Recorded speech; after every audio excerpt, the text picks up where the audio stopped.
let's talk about a touchy subject in tabletop role-playing games. PvP. You know, player versus player. Or maybe better yet, character versus character. Should you allow PvP in your game? Well, I'm not going to say that you should or that you shouldn't. Here's my advice for if you do allow PvP in your game. Treat it like it is, that touchy subject that you expect it to be. It can ruin friendships. It can break the game. It can ruin your entire campaign. So be careful with it. Make sure that if there is going to be conflict, between characters, that you tell players before they ever get into your game that if they think there's going to be an issue that they want to play out, like through PvP, they have to talk to you first. It can't be just something they just do in the game, or you will punish them. You will make them, who's ever part of it, will have to make new characters. And you tell players that is how it is. So if one player does try to initiate PvP and one backs off, you can give the warning out. Here's the issue. Let's talk about it now.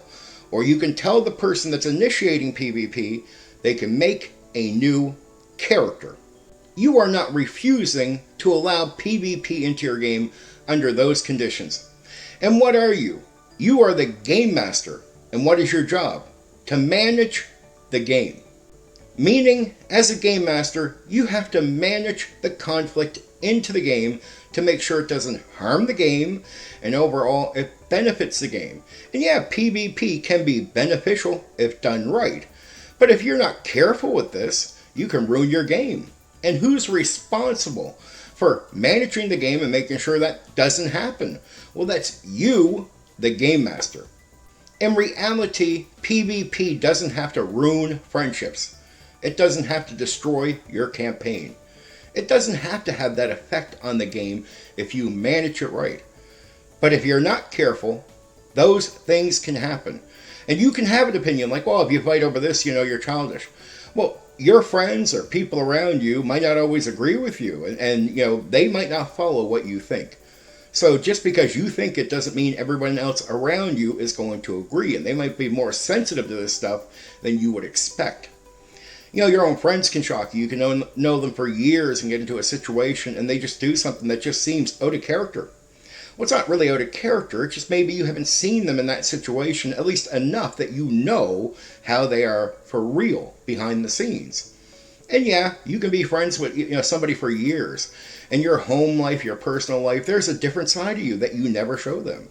And it can come out in these types of situations where somebody has fucked with you in the wrong way.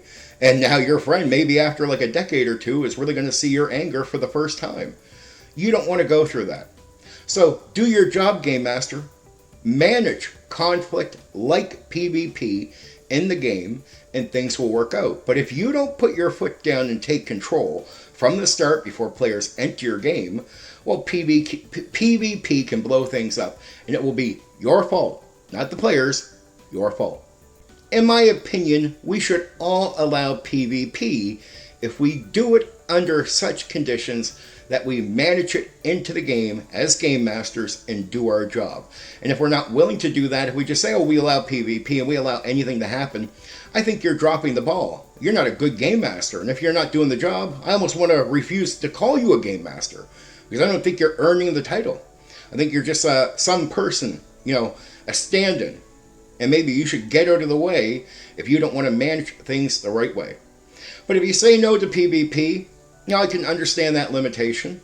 And that is a way of managing conflict out of the game so it doesn't hurt players. I accept that as a legit position, right? But in reality, if you're going to allow it, make sure, you put your foot down and control it. And then I'll call you a game master because you're actually doing what a game master is supposed to do. You're managing the game because that is your responsibility. Anyway, for now, take care.